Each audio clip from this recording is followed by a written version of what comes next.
భారతదేశంలో స్వతంత్రం వచ్చిన తర్వాత మొట్టమొదటి రాష్ట్రం యూసీసీని యూనిఫామ్ సివిల్ కోడ్ని అమలు చేస్తున్నటువంటి రాష్ట్రంగా మనం చెప్పుకోవచ్చండి. ఓకేనా?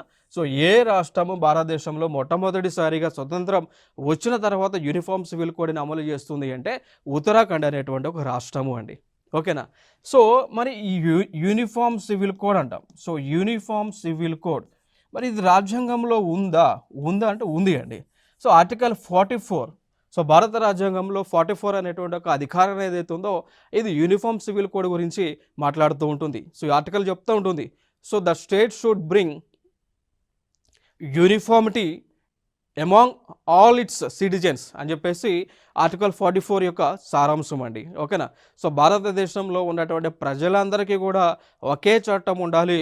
ఆ చట్టము అన్ని మతాలకు, అన్ని కులాలకు కూడా అదే చట్టం ఉండాలనేటువంటి ఉద్దేశం ఆర్టికల్ 44.